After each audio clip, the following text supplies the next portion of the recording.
All right. We ready? I got my Dick Insider ready. Halfway gone. It's Diskin. Oh, was it Diskin? It's Diskin. Well, why am I thinking Dick Insider? Because that's the joke. Oh, Letterkenny. Yeah. Letterkenny has ruined me. Oh, it's ruined many people. Ruined. I put an S on the end of everything. Okay. And everything's a dick joke. It's our date day. It is. My hair is clean. It hasn't been clean I know. That's today. an unusual thing. I feel like I look lovely today. With your natural. With your big giant headphones. And your hair that. looks all giant right now behind your headphones because it's all fluffy. Well, that's because my hair lady is my hairdresser is letting me. She's like, we're going to change things. She wanted me to do something different this summer. Oh, you're a project? I am. We're working on something. Okay. So it's going to be a little bit wild in its grayness. Wild in its grayness? Yeah. Gray hair is wiry compared to younger hair. Your hair feels the same. Mm-hmm. It tastes the same. It smells the same. Who are you, Joe Biden? You've screwed up this date. I did. I missed you, though. It's been a couple weeks. Yeah. We haven't had our date day. It's been a couple weeks. 2 weeks. Okay. And we've had people. It's been hard.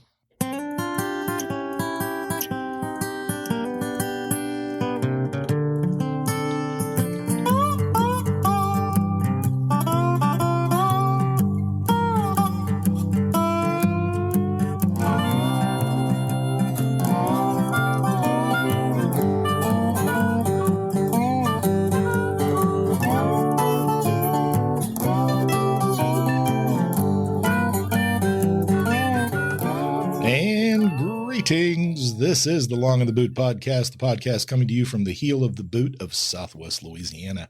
I am G Long, your host, and across the way is Deb. Hi. Hi. How you doing? I'm doing well.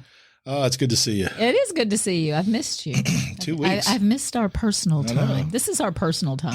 I know we share it with people who aren't like really close to us. No, they're, it's you know kind of what? weird. I feel like they are. I feel like they are too, but as close as it is comfortable.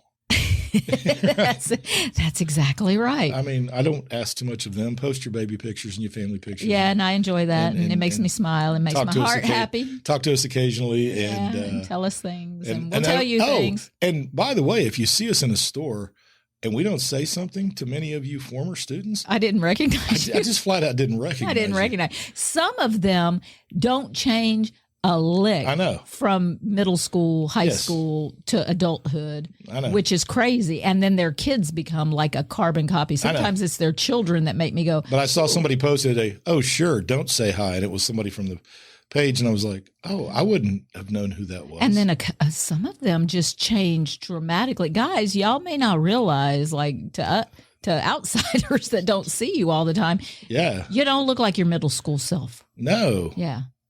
No, not at all. And then some look exact. And some have kids that are just like little carbon copies. But we digress. Yes. If you'd like to reach I enjoy that. If you'd like to reach the Long in the Boot podcast, give us a call at 337-502-9011. The website, if you want to go look at any episodes, listen to any of the episodes from the past. They go read the intro and decide if they want to delve into it or not. Sure. Anyway, that's longintheboot.com. And if you want to email us the old fashioned way, it's longintheboot@gmail.com. And man, it's been a weird 2 weeks. It has. Well, only because we've been doing summer things. Yeah, I guess. The fam came to visit. Yeah. And at least it stopped raining. It stopped raining. Long enough for my ground to. Yes, our ground is dried up. I've been taking care of my yard. I've been working out in the yard. I did some foolish physical activities. Yes. I was peer pressured. Deb works really hard in the yard. And all I can say is it looks really hot out there when I'm looking at her through the window.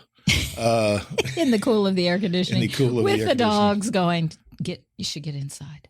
Well, I'll only go outside if it's not hot. So, well, you live in Louisiana and it's June, so it's going to be hot. The family came. We went to Lake Area Adventure. I'm going to give them a little shout out. Wait, no, let me give a shout out first. Okay.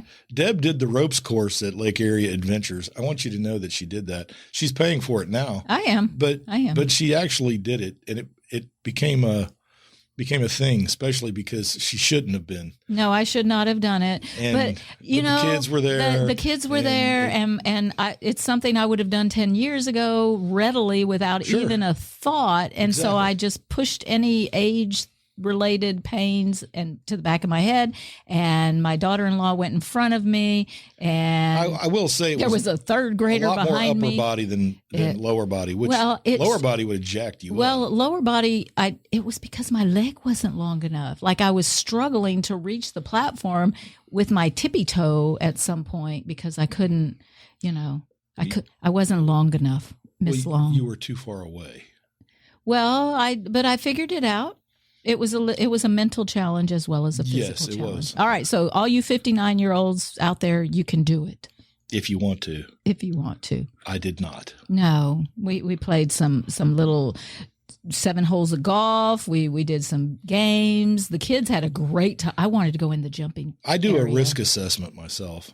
And I gave it no The jumping area looks like really fun, but I also know that I've hurt my knees and ankles enough over time. Well, you know what? I watched the kids in there. That would be stupid. I could hear them while I was up there. Mimi, Mimi, Mimi. But I couldn't look. I was just like focused. So focused. Just get to the next section. Just get to the next section. I had to tell one of the kids to stop talking. She's working really hard. Shut up. It's like I'm trying to get there. I'm just trying to get there to the next section. Yeah. But the jump area looked a lot of fun. A little Lord of the Flies because it's every age range in there, and it was looked a little. It was interesting. Survival of the fittest. Yeah. Okay. So Lake Erie Adventure next. I'd like to go again, but I'd like to do the water part. You mean the swimming pool? Oh, actually, they have like a kayak rental thing. And I still don't get how that works. Scarlett and I have talked about that. I need more information. So, while I'm capable and I want my grandkids to remember that I'm fun. If you go outside and do kayaking, you could just go to Whiskey Chit. It'd be way cheaper, I'm sure. Well, yeah. All right. Anyway. Okay. So hopefully everybody out there is having doing a good summer. Really well and having a good summer. They are. I've seen their posts. I've seen some amazing stuff. Yeah. People are in Denver. They're in Colorado. People are they're traveling. They're everywhere. It's all over the place. East Coast, West I've been Coast. Everywhere, man. Yep. Yeah. Okay. North Coast? North Coast? What the hell is that? The North Coast. All right. Well, before hurricane season kicks into full gear, y'all get out there and have your fun. Yeah, they've already tried to scare us with that. They have. I saw a story, prepare your trees. What the hell does that mean? Go out and have a talk with your trees. Well, trees, I know it's been 4 years, but just be aware that it could happen I know again. Last year we had a drought and you didn't get water for a long time and your roots are kind of tired and they're not holding on tight. Yeah. Okay. Try not to fall over. Please don't kill my house. Please don't kill us. Okay. So, oh my goodness, where do we start? We do have topics, but we don't have a singular topic because there's just so much going on. I suppose we could. Are we starting with the state? Yeah, maybe just start with Louisiana and pick at that scab a little bit because I'm sure I'm sure after this first 4 years is over, it's going to be a really open running sore. Oh, at the end of Landry, and again, we're going to look back at Edward's 8 years as the golden era. Yeah, and a good. It's been several podcasts ago when Landry got elected or prior to his actually election. It was elected, but I think since he took office, I said he's going to end up making Jindal look like a Democrat in his policies. And what I mean by that is he'll spend money that he doesn't have. Yes, we're already in debt. Oh, yeah. Edwards left us with a surplus. But we're going into more debt. And we're going into debt. And also he would turn Louisiana more towards a populist state, trying to basically become not a dictator, because you can't really do that in this system, but you can garner a lot of power with policies that dictator-like actions, yes. covering his tracks, so to speak. Yeah, and just a couple of things. And if you say, well, you just don't like Landry. No, you're right. Yes, I will freely admit I didn't vote for him. I knew what he was about, and I didn't like it. A big part of the reason is because I'm a taxpayer. I pay taxes. Mm-hmm. He works for me. Yes, they all do. Also, he picks fights where no fights need to be picked, which end up costing the state and money. Spend money where money doesn't need to be spent. Because we're about to have a battle over the 10 Commandments that should not cost us a dime because it doesn't have an actual effect on the outcome of education. Right. I know you people.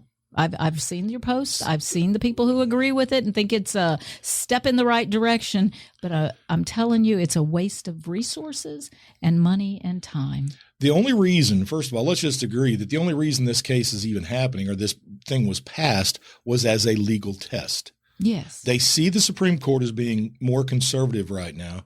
So everybody's putting their bets on, well, the conservative justices will abandon previous case law, which they're not supposed all to precedents, which is why it's a precedent. And overturn they overturned abortion. Yeah. Well, no, they didn't.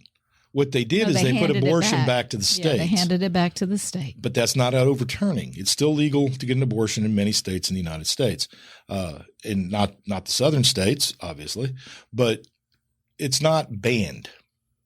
And the 10 Commandments, currently you can't put them up in a school. So this law was crafted, and this is the part that bothers me is these people crafted this law and they're like, it's unbreakable. Yeah. Because they did things like the state won't pay for the posters. Okay.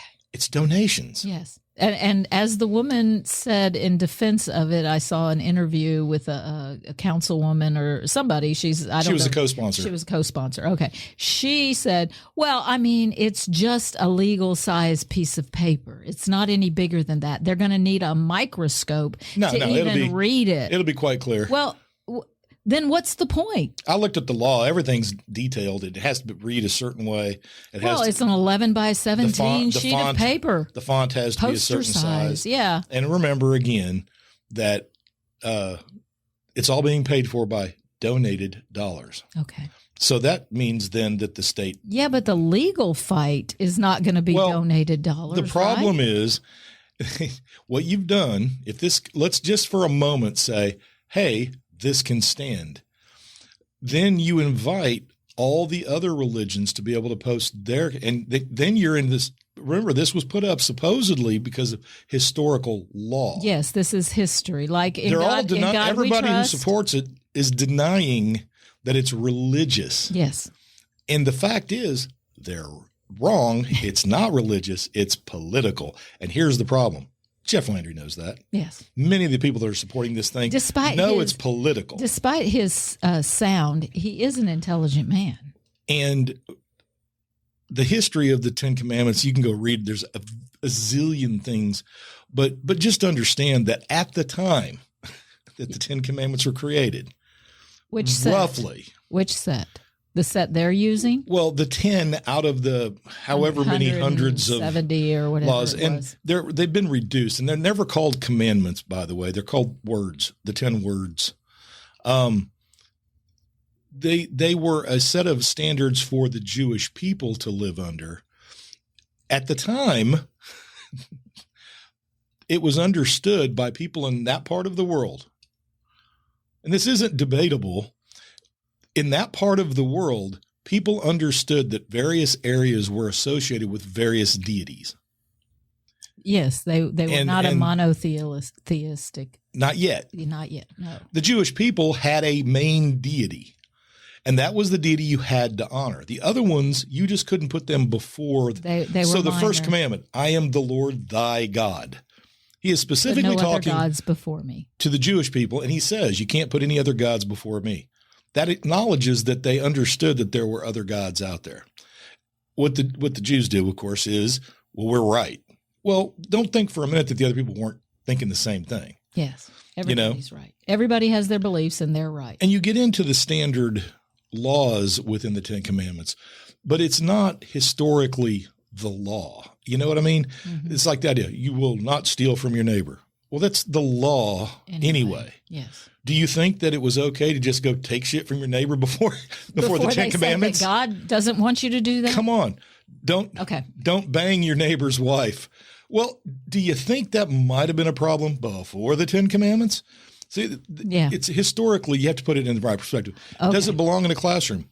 Yes. But in a history classroom, in a class about history and about law, if you want to put it in there, then you got to have the laws from all the other cultures as well. And you can't then say, no, well, it's that only. way you can see the evolution and you can see what was removed, what was kept, how it became what it is, what they want to put on our classroom wall. Conversely, yes, speaking on behalf of religious people, why would you want the government to make any rules about how you practice your faith? Well, that's the most terrifying part of this. I don't think that because I've seen many staunch Christians on my pages who do say they do recognize the problem with this. They do understand that the government does not need to be involved in this because one day it may not be your belief system that they're pushing. You know, it's all fine and good when it's what you believe. Right. But if they can do that, then they can come back and push something else How later. did you feel when they told you couldn't go to church because of the pandemic? Mm-hmm. That was the government getting involved in your religion. And it was wrong. It was wrong then, and it's wrong now. If you want your kids to learn about the 10 Commandments, fantastic. Teach them. Actually crack a book. Well, you know, Jeff Landry's taking care of that, and not just too. The Bible. Go look at the history of the 10 Commandments, what they know best knowledge today, because it changes, and it's been changing because of the study of history. Mm-hmm. And you can learn where this comes from, and it doesn't discount your faith to learn the history side. Well, of things. I have seen some people who feel like a challenge to their belief system with historical facts somehow disrupts their construct, and they become enraged by it. They actually become angry by it. They don't want a challenge to it. I say, learn all you can. And for people who argue, well, if history can't just change, yes, it does. It changes all the time. What we're talking about is what we know now from a time where records are pretty freaking sketchy. Yeah, and as more as we learn more, as we gain more knowledge of more documents, things come to light. We learn to read things that we could not read in the past or decipher, and that adds to the knowledge. I think that's exciting. Yeah, and if something you've believed your whole life gets challenged with some historical discovery, and you add to your base of knowledge. Well, how can it challenge your faith? It can't challenge your faith. It can't challenge your faith. It just adds to what you know about your religion. I think that should be an exciting It shows you thing. the majesty of human time. The time scale is so big. And Jeff Landry, back to him. Yeah, I was going to say, let's roll it back. He says he welcomes any court challenge. Well, he's got several. And he welcomes them, which tells you he's going to fight these things all the way to the Supreme Court, which is going to cost millions of dollars, it's going to cost a lot of money. which he doesn't mind spending, as we now have seen in two other cases.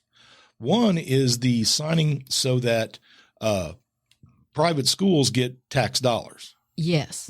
He says that will improve education. That is a marginal fallacy, first of all. Many states that tried this have already stopped. Because it cost a fortune. The first year, this law is going to cost about $200 million. He said, but it's only for poor kids. So you got to be poor. But in 2 years, anybody can take advantage of this. Yeah, it's kind of like the way of TOPS, right? And what will TOPS happen initially was for the poor, but the everybody wealthiest took people advantage. most able to take their kids out of public education will then put them into private education. And get those that money those too. schools will grow larger. Yes. And then the public schools that the rank and file of the U.S. have to go to, the quality of education there is going to fall apart because the buildings will fall apart. It's almost and like, if you want to know about buildings falling apart, just ask a Louisiana teacher. No doubt. There are many of them that could tell you all about that. It's almost like the separate but equal. They'll be separate. Yes, it's a class struggle. It's going to be a class which is a lot thing. of what a lot of people don't understand is that's the business of the Democrats and the Republicans. Well, I think that's the end game. Perpetuate for them. class struggle. Yes, I think that's the end. It's game not race. When Democrats identify race as an issue, it's really economics. It's really economics. Yes. They use the black terminology to gain some kind of power over the Republicans, saying we're the people that fight racism, when in fact they perpetuate it just as much as Republicans do. Absolutely. But with, they don't. with, they with won't some see policies. That. No, they won't see that. And I'm not against private education, but you know already that many of these dollars are going to go to entities that basically can afford to send their kids to a private school anyway. Yeah, it's what happened to the TOPS program. Yeah, that's what I said. Yeah, it was originally. You just talked over me, but I said that, you know. Well, I had a lot to say. I know. You've been just can I slam Jeff Landry for one other thing? Are you going to bring up one more?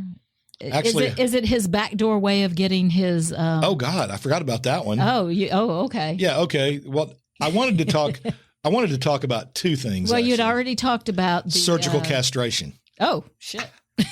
Okay, I wasn't going to the peenie. Two things. Okay. Surgical castration. Thank you.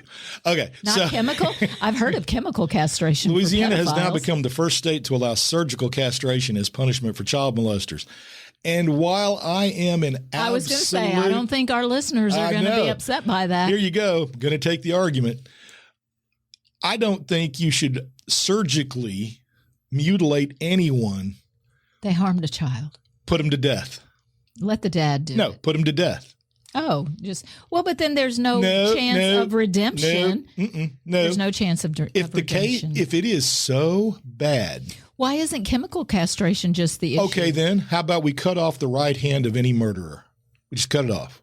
Well, we'll just go back to Old Testament then. Well, that's exactly what I'm saying. Well, there you go. Louisiana's going back to Old Testament. There is a constitutional protection against cruel and unusual punishment, and it has always been established since the advent of that idea. Okay, yeah, you may not like it, but that's... That mutilation. Yeah. Because if we're going to bring that back, then what's wrong with facial branding?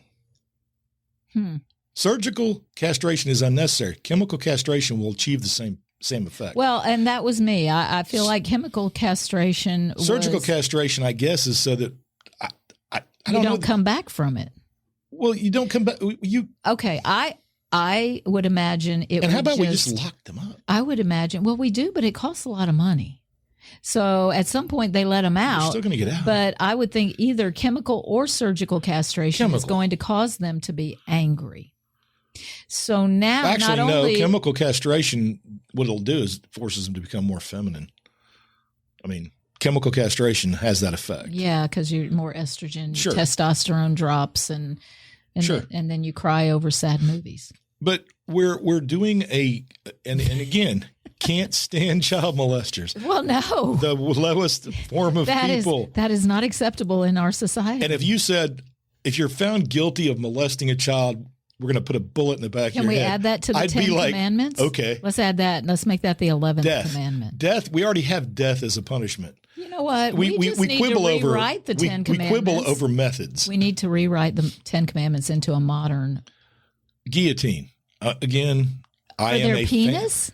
No, of their head. Oh, of their head. Oh, you want to take them out completely. They have shown themselves not to be fit to live in society. Yes, I agree with that. What underage are we talking about? Because now we have to fight that.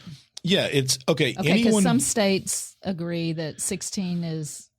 The legislation gives a judge the option to sentence someone to surgical castration after the person has been convicted of certain aggravated sex crimes, including rape, incest, and molestation against a child under 13. Under 13. Well, we now have a law in Louisiana where a 17-year-old can be tried as an adult, right? Okay. So you have a child that's 13. I'm not saying that is not reprehensible if he was to do something like that. What I am saying is we have a constitution that says cruel and unusual punishment is not to be used. A surgical operation to achieve the exact same thing that you can achieve chemically is a violation of cruel and unusual punishment. And I think when you go down this road and people say, oh, it would never happen. Yeah, if you start here. Anytime you start something, you go down that road, eventually are we going to cut the hands off of thieves? You know? I mean, I. What if somebody accidentally causes your child's death and through no fault of their own? It just is an accident. Here, let's throw something out there. The media sexualizes young children. Exactly. That should be a crime, shouldn't it? Because now you have men viewing advertisements, entertainment, and they sexualize young children. And then they become, Well, funny you should mention that. Allow me. What do you have? Are we on the same wavelength there? I think we are, actually. See, it is date night. Hang on. Date day. Where is it? Oh, you have a story? I do. Oh, darn it. You didn't know I was going there. I think it went away. But I see all. Well, no, it's the girl. We talked about a few weeks back about how many girls are being harassed by.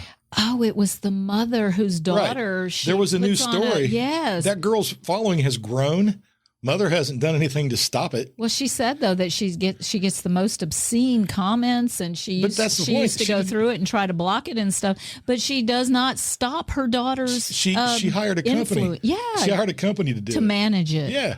So we're not going to stop putting our daughter still out there. Posing in bikinis and things that are technically legal, because there's nothing illegal. Well, no, about that. My granddaughter can wear a bikini. I'm sorry, a two-piece. When you say the word bikini, well, you have a different image, like thong up the butt. Here's my thing: the mother is aware that almost all of her fans are men. Yes. She made those comments. She said she was trying to cull those kind of comments.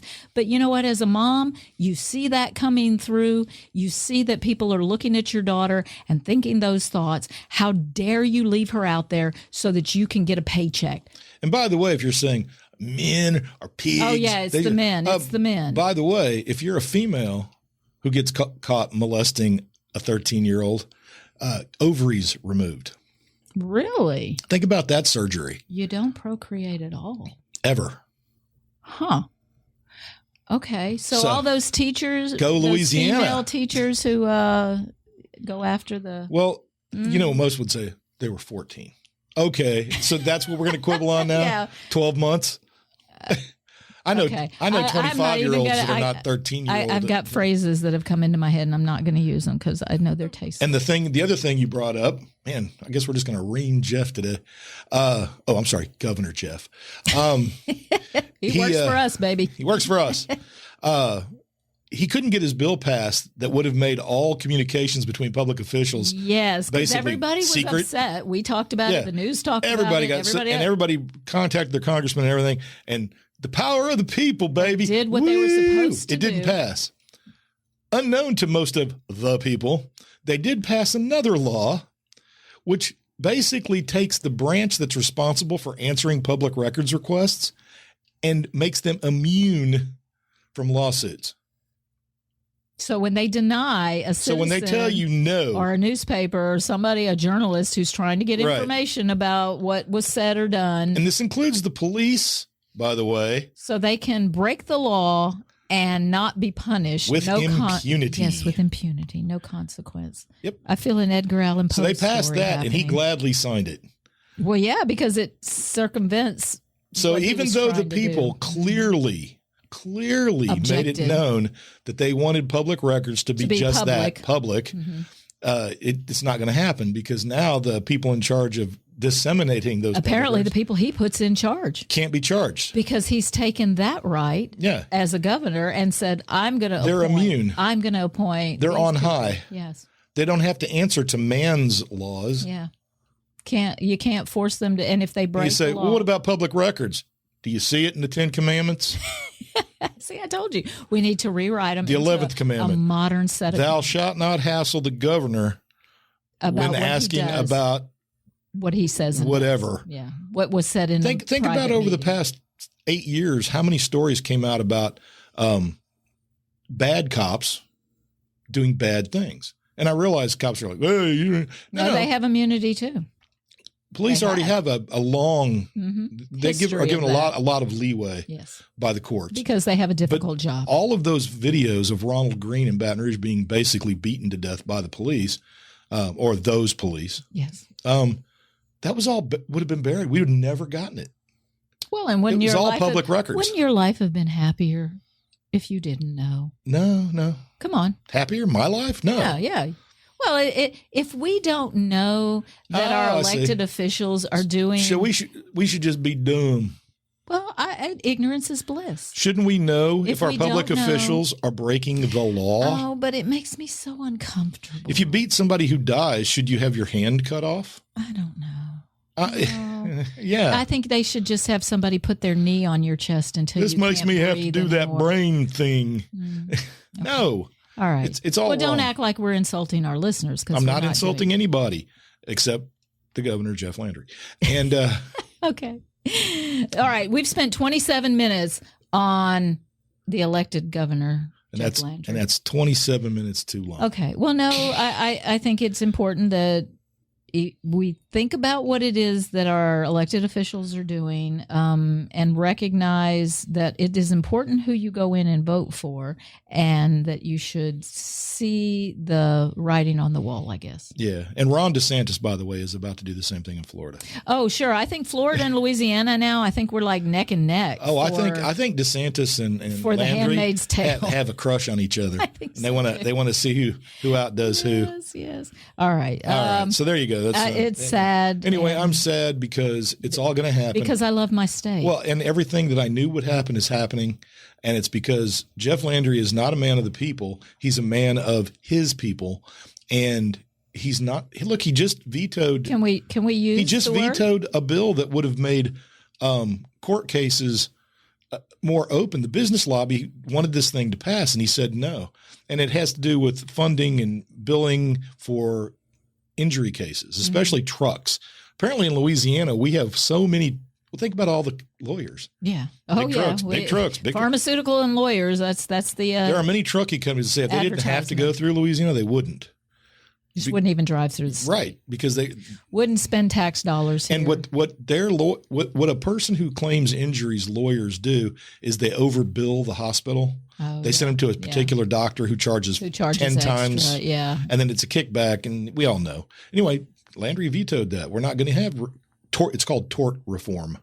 And tort reform is not happening. Once again, even though he said he would do it when he became governor. Well, that's because the lobbyists are strong. The legal lobbyists are strong. The lawyers' lobby. Yes. It's the lawyers' lobby. It's just like the pharmaceutical lobby. And that's really, and we've talked about this before, the bulk of our issues are the lobbyists. That should not be allowed. But here soon, when Louisiana has a huge budgetary problem and he has to start cutting services, that's when he's going to bring up the Constitution again. Well, we just need to rewrite the Constitution. He is going to do that. Oh, yeah, he is. Oh, absolutely. He's going to keep trying. Just because it got put on the back burner for now, it will get He's an there. autocrat. Yes. He's an autocrat. And I think he'll get elected again.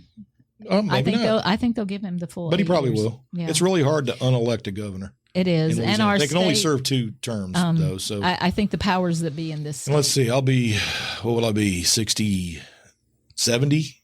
Boomer. If he does his full 2 terms? I suppose. You know what? In 70, I won't give a crap. All right. Well, there you go. All right. That's the first half. We spent a long time on our own state. Can we lighten it up a little bit? Sure. What you want to talk about? Communication. Oh, no. Well, communication. We've had many episodes dealing with communication because that's true. The language, the manipulation of the language, and we use emojis to communicate our thoughts and feelings. Yeah. It's common now. We don't even think about it. And but emojis are, in texting. Well, and there's so many now that I don't even know. I mean, look how long it took me to find out what an eggplant meant, and and a pineapple. And a pineapple and all that. So. And that little pile of pudding that turns out not to be pudding. It's not pudding at all. and prayer hands are clapping hands, not prayer hands, and yet it became prayer hands. Okay. And now they have clapping hands. It's a separate thing. But originally, what just happened to 2 dots? Well, okay. So we came across, actually somebody on our page came across an article called 11 Uncommon Punctuation Marks and How to Use Them. So they've been in existence. They're there. We don't use them. We just don't use them for whatever reason. And we talked about how some of these actually would be quite useful. Very useful in the age of texting because so many misunderstandings happen because you can't.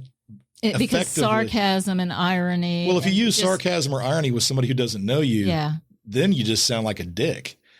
Yeah, and I've reversed a post before, or a comment before, or a text before, or an email, because I realize, oh shit, that sounds, that's my sense of humor, but this person doesn't know me that well. Yeah, you'd have to know. And that'd probably be useful to. Okay, so do you want to go? There are 11 of them, so let's run through them kind of quick. I like the name of the very first one. Okay, go with the first one. You do that one. Interrobang. An interrobang. And I have heard that phrase before. An interrobang. So, and it's actually an easy one. It's a question mark with an exclamation point drawn through it. Yeah. With the same period. Now if we use it, it's a question mark and then the exclamation mark right after it, because it's really hard to put those together. Put one over the other. You could do it in print if you were handwriting something. Correct. But then if communication requires both parties to understand. And what's weird is, I thought it was weird too that the word bang is how printers denote exclamation points. Yeah, do you write the word bang? I don't think so. So if they say bang, if they write the word bang, then that means there's an exclamation there, but then it's easier just to put an exclamation. Yeah. Yeah, I know. I was confused by that too, because interrogato. But and by the way, that mark is simply it conveys wonder.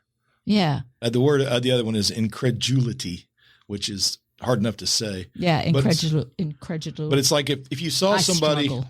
Yeah, like if you saw somebody trying to stuff a watermelon into a soda bottle. Oh no! Here I have a. What are you doing? My daughter-in-law, perfect example. Moss Bluff splash pad.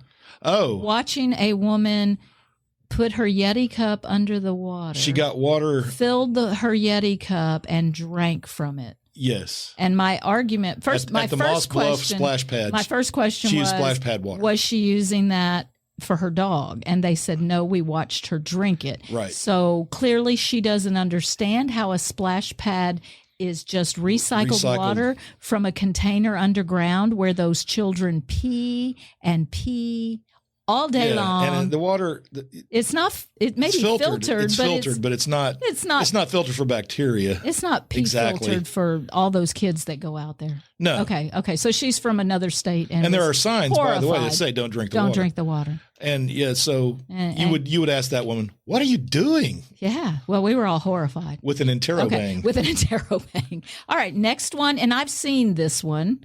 I have seen this in books where they use the 3 asterisks, but not in the triangular shape. I don't know how you'd print that one with the triangle. I don't either. Asterism. Okay, so that's kind of cool. For astronomers, an asterism is a group of stars, but for punctuation mark, an asterism is 3 asterisks arranged in a triangle, and that divides something. Verses, chapters, passages in a text. I have seen them 3 in a row to divide a section. Yeah. I've seen that. So asterism's not so unusual, not so interesting. The next one was the irony mark. I like that one. The irony mark. It's a little pitchfork. It looks like a little trident or a little pitchfork. It's like Greek it's going to poke you.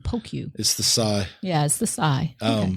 But it and I've seen that in font on my computer. Yeah, and when you put that before something you say, and that means you're doing irony. Yes, you're being ironic. Okay, so and that guy that would be very helpful. In text. Hervé Bazin, there, 1966. He's a French author, and he's the one who created that irony mark. He did a couple others as well on our list. So Hervé. Yeah, he was trying to come up with basically trying to fix this issue.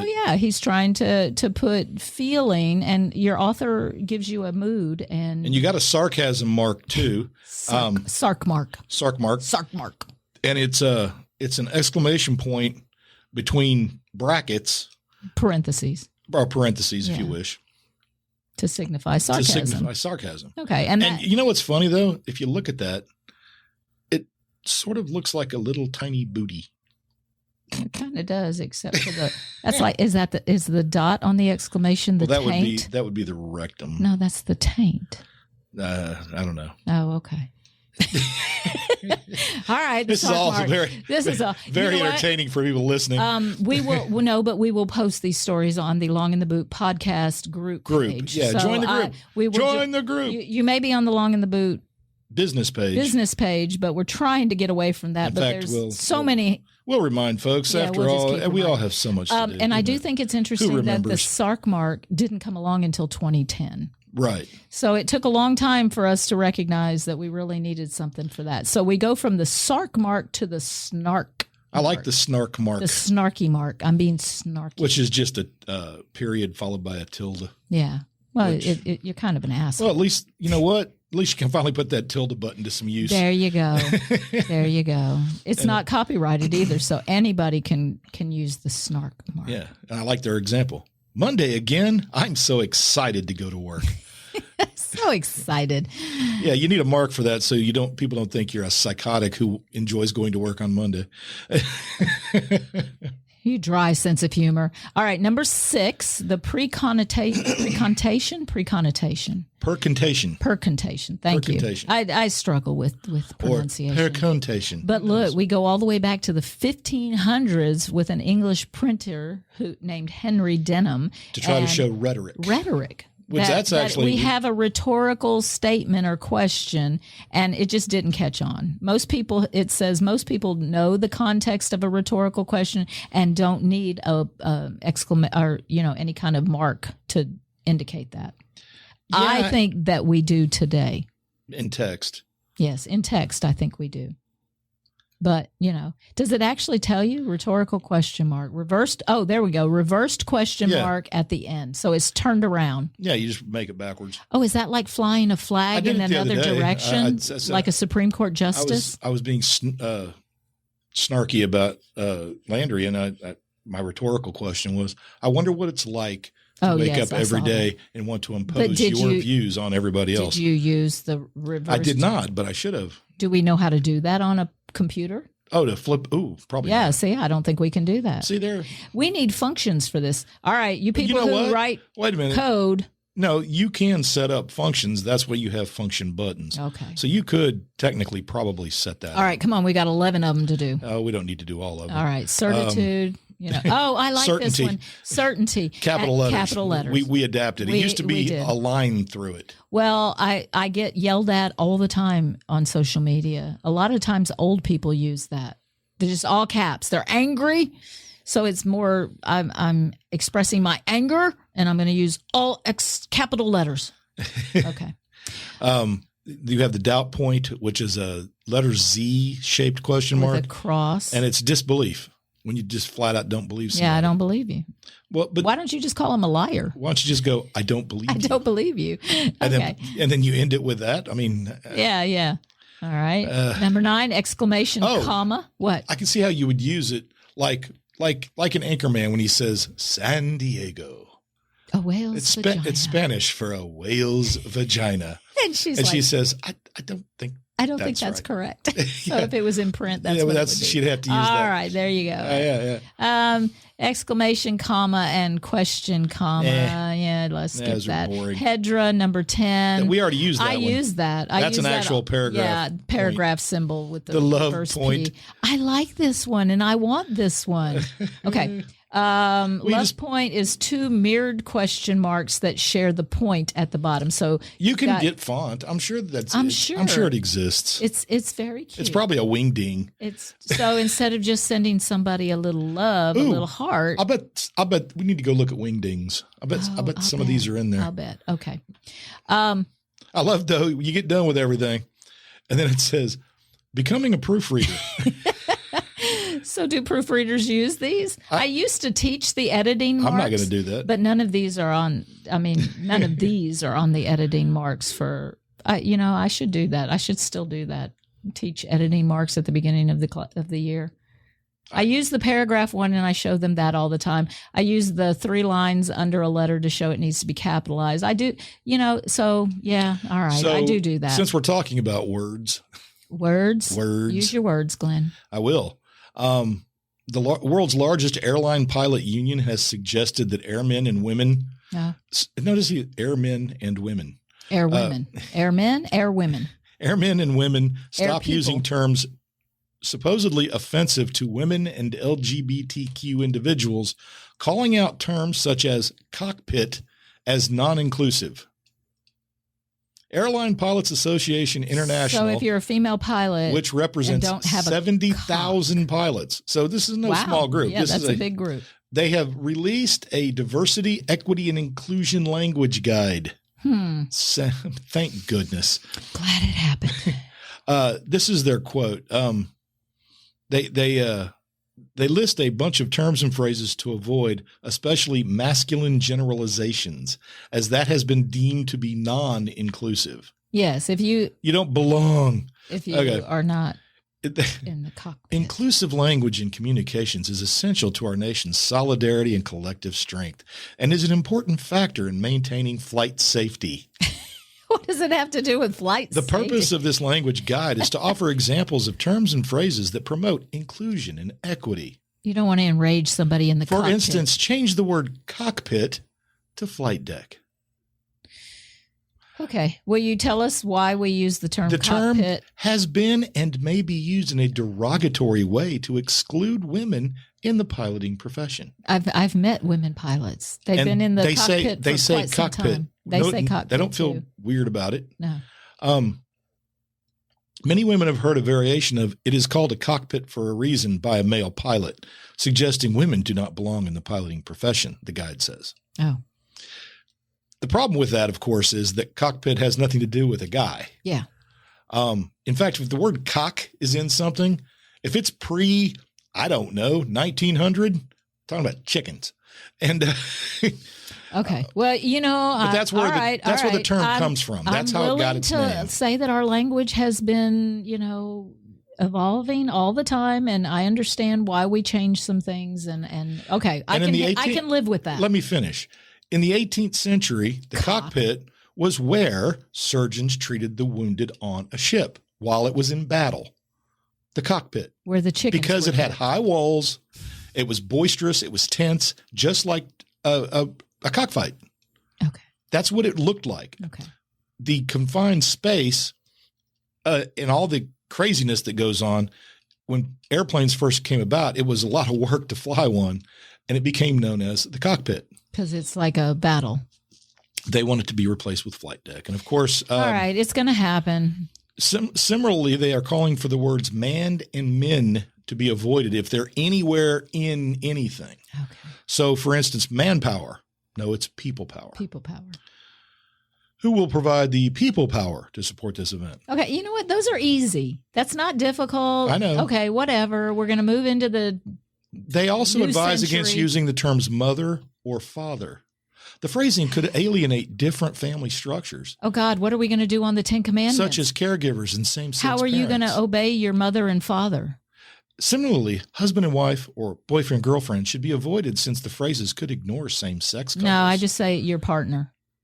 I've done that for years now because I don't want to, whatever, your partner, your spouse, your partner. But to say that diversity in language is going to make flying an airplane to make it safer. Well, you're lying. It's no different than saying 10 Commandments on my classroom wall are going to make my kids for smarter. The law.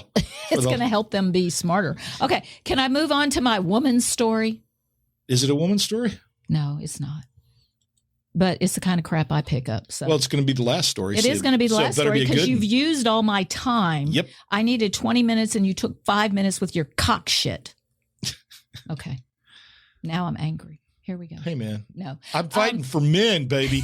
We're tired of being marginalized by you women. I'm tired of you man spreading and, it feels like we almost. Look at this. Oh, you can't. That's in the way. Well, if it was. Oh, you know what? I won't. Oh, yeah. Okay. I walked into that. You did. And I'm going to stop because I'm the better person. A friend. Yeah, but. Go ahead. A friend of mine had posted something, and it was an interesting picture of a pair of shoes that are completely ridiculous and nobody could ever wear because there was not actually a heel and you were just walking on the balls of your feet. So I saw that and I read what she said, but she didn't connect it to a story.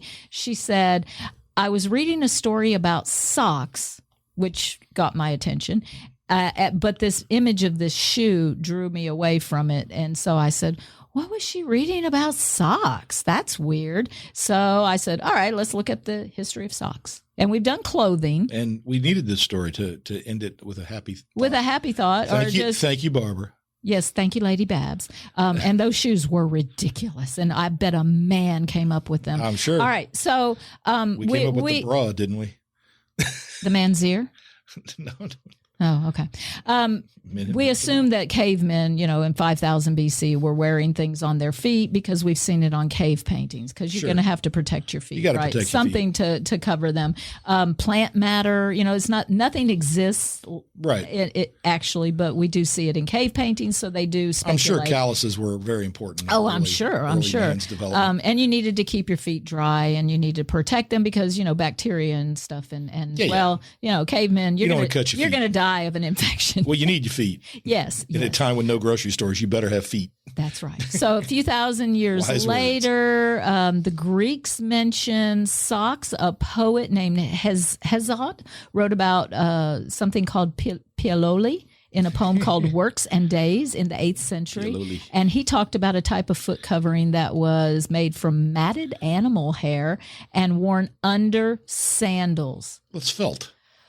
Matted animal hair. I'm already. Hello. So we're going back to we have that. We're going back to the 8th century, and people are already wearing sandals and socks. That's gross. But wouldn't it have been easier? Do you suppose, as a person writing the story, 15 minutes. I know you got time. But the person that wrote the story, do you suppose they didn't use the word felt because matted animal hair increased the word count? I don't know. It's a pretty long story. Anyway, okay, so now we move forward to the Romans, and they took that ancient Greek pioli concept a little bit further with a little bit of a makeover around the 2nd century AD. The Romans had already been wrapping their feet, in leather or woven cloth. They, at that point, began to start sewing pieces of fabric together to actually fashion the first fitted socks. They still had to be tied into place because obviously we don't have spandex or elastic yet. It's going to be a while.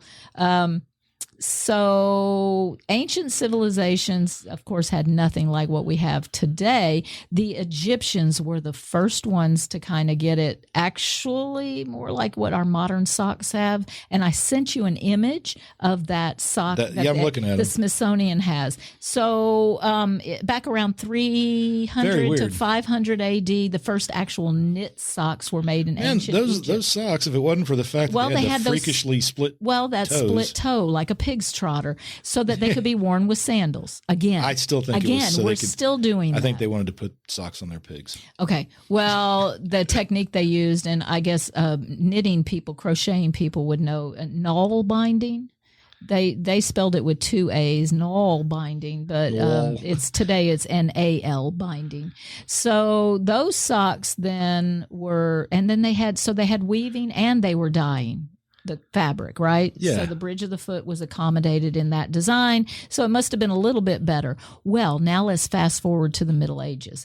Breeches, garters have had an effect, right? So the history of socks just kind of warped ahead during the Middle Ages. When trousers were extended, socks became a vital accessory. And then clothing, of course, at that point, we've already talked about, began to differentiate social status, right? So there were people wearing argyle socks and green and striped, because socks in the Middle Ages could be made of brightly colored fabric because of the dyes that they came up with, and they fit tightly over the lower part of the leg. Garters had to hold them in place. Once again, still don't have elastic. Those breeches, though, started to get shorter. Socks got longer to counter the cold. They wanted to keep warm. And in the Middle Ages, it was mostly men who were wearing them. So about the year 1000, knit and woven socks became a luxury item, and throughout Europe, socks were a status symbol for nobility, and they were very expensive, but they were worn high and more like leggings. Yeah. The feet were not added until the 12th century. So one place you need them. I know, right? That's what a sock is. To me, if you say sock, I'm thinking cover my foot, but no, not yet. Price and limited access, European working class decided, well, we're just going to knit our own. Make their own socks. Make their own. So 15th century French and Italian aristocrats were becoming the leaders. They had silk stockings. Men discovered that these garments, they resembled today's leggings.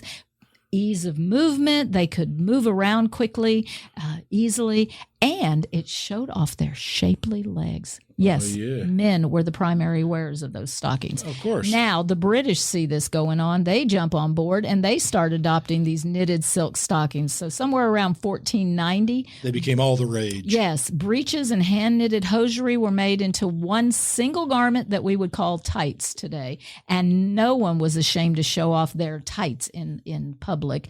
So they wore them like as outerwear. And we've seen it in the... Romeo and Juliet. Well, we see it every day. Yes. What are you talking about? Well, no, but that's women today. Yeah, we see men. No camel toe, I guess. No, and then they had those massive cod pieces. Moose knuckle. Moose knuckle. There you go. Thank you. Add that to your lexicon. Yes. Reenactors and all know about this.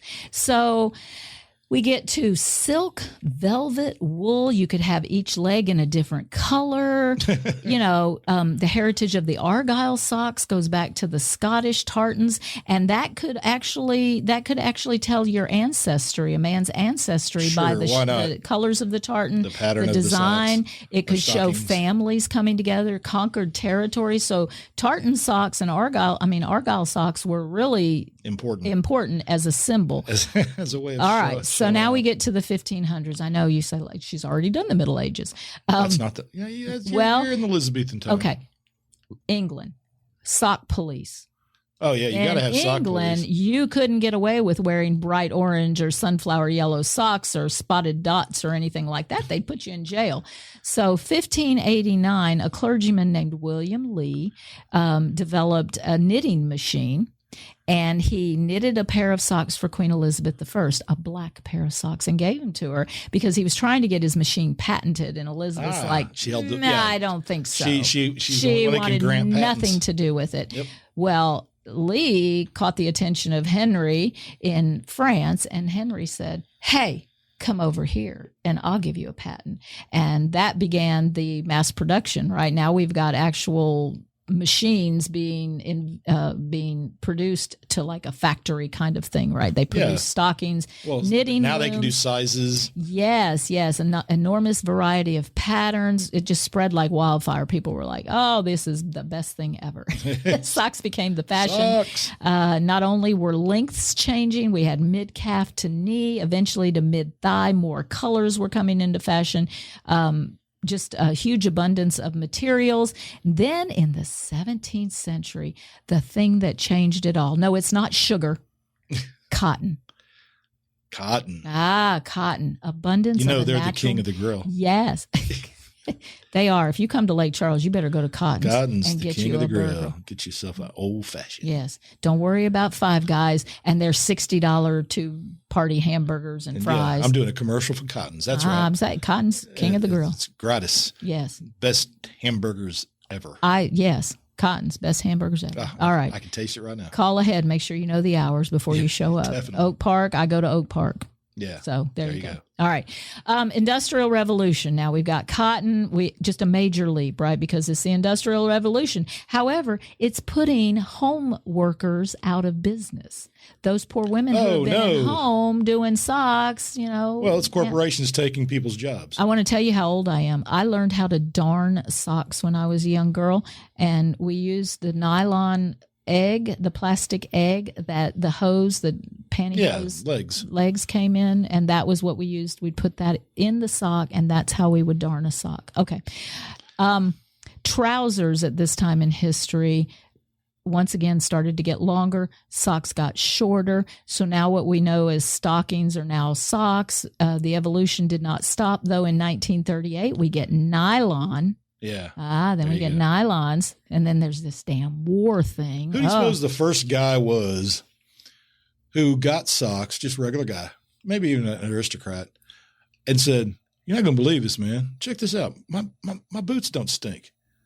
Well, and they're all checking it going, "God, that's right, man. My boot smells like death." Guy goes, "I wonder if it's because I wore socks." I wore socks.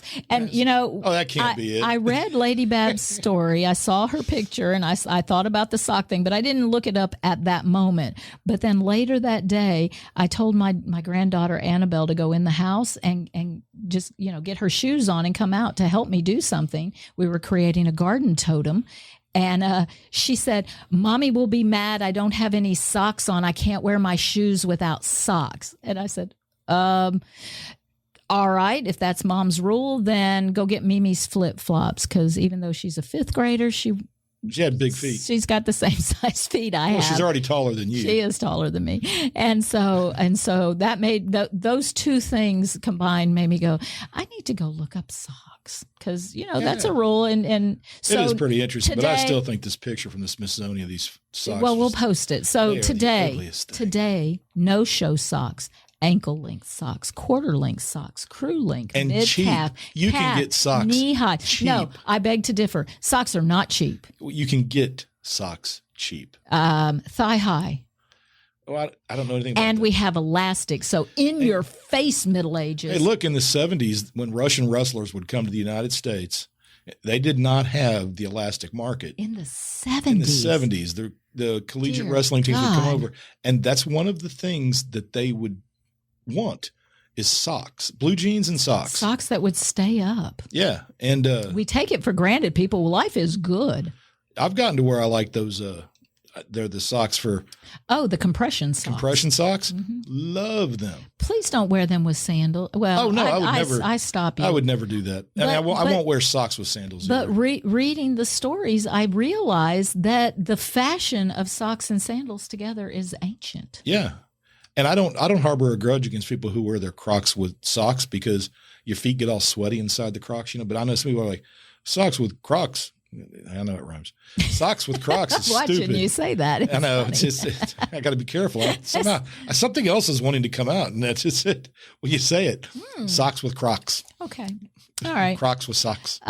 So there you have it. Socks. So they don't have take a long it for granted. and distinguished history, and yes, and today you can have bespoke socks. You can have socks made just for you. Yep. In any color, shape, size. Yep. So if you are the kind of person who likes to wear, people have messages on their socks. They do. I've seen socks with your dog's face on them. There you go. They will put your dog Not on my your dog. sock. Well, I could have that done. I've considered it. I know. Yes. Okay. But it does seem like, I don't know. Socks, the all-important, keep your feet from stinking, keep your legs and feet warm, keep you from blistering, all of that. They've come in handy. Yes. Okay. So and they've got those socks now that have that rubber stuff on the bottom. Yeah. For like just getting around the yard. That was the same day all that was going on. I opened my purse. What do I have in my purse? I have 2 pairs of socks for the kids that they had to buy at Lake Area Adventure so they could jump in the little proper jump socks. But Anna's will fit me, so I can go jump. And we had a friend who was at a lake wearing his armor socks. They're called armor socks. Yes. They got the rubber. They're basically dipped in rubber on the bottom, but it gives them at least enough to where you don't get your feet chopped up. Could he clean cast iron pants with those socks? No, he'd need chainmail for that. Oh, okay. Well, when you say armor socks, I think chainmail. Well, they some they have sort a of name. Kevlar, like. Well, they're tightly woven socks, but they stretch really well because of how they're woven. And could you do that full body so a shark can't bite you? And then the bottom of them, it's like somebody put neoprene all over the bottom of them, really kind of. Yeah, so you don't slip on the so you don't rocks. Get your feet cut by the rocks. Well, that's my point about the sharks. Did you see that the famous surfer / he was a lifeguard. He was like a really well-known. He was a big guy. Shark just chewed him up, killed him the other day. Well, sharks are like that. Yeah. So could you have like a full body? They have them. Kevlars. They have diving suits. That sharks can't bite? They can't bite through it, but it doesn't matter. If a shark takes a hold of your arm, whether they first of all, they could probably, I would imagine you'd still be horribly damaged. Okay, it's not Shark Week. Let's stop. Well, I'm just saying their jaw strength is probably insane. So I don't know. I don't want to find out. They probably pulverize the bone. I like going to the beach, but... Well, it's like people in the Middle Ages that wore a chainmail suit, but if somebody came and clocked you with a hammer, a chainmail suit wasn't going to do much for you. Well, no, that's what your helmet's for, man. You're not going to get cut. Well, yeah, but a hammer can take you out just as well. I know. There's a dent in my helmet from a battle. And if you're wearing chainmail and somebody hits you really, really hard with a sword, you're still going to have bone broken. That's why they wore big, heavy pads under their... Yeah, that's true. All right. Well, you know what? I'm looking at the time here, we got to go. And I think it's about time we wrap it up. It's true. So we went from Louisiana to the history of socks with some other crap in between. And a little anger at the governor. He works for us. The governor and everybody in Baton Rouge, they work for you. They work for me. They work for you. He's placing people in offices and positions to support his views. So... Yes. Because they don't feel like they work for us. No. Now it's his own private. I'm a teacher. You know what? I don't work for Louisiana. I work for the people of Louisiana in a small regional area. That's the way it works. We're public servants. Act like a public servant. Okay. I know. I don't want to leave on a negative, but life is life. Yeah. However, despite all of those things, I still wake up each day excited to get going. And I feel a joy in my heart. That's why I wake up each day smelling coffee. That's because I get my ass out of bed and I do all those things. Oh, yeah. All those things. So I knew I had a coffee maker. Get you somebody to get up and do those People things. say I don't have a coffee maker. I sure do. All right, people, your joy, it's portable. I want you to take it with you. We need it. Please share it around. And wear your socks. And Deb will post some pictures. And I'll post some story links. Yes. On the group page. Go to the group page. The Long in the Boot podcast group. The Long in the Boot podcast group. I got about 500 of you that need to move over. Yeah, we need to move you over so we can get rid of that horrible business page of Facebook's. It doesn't do a damn thing. It's useless. It is useless. It's useless. All right, just like our governor. Anyway, what she said about, your joy. Joy, being portable and taking it with you. Joy, yeah, do that. Down in my heart. Bye, y'all. Bye, y'all.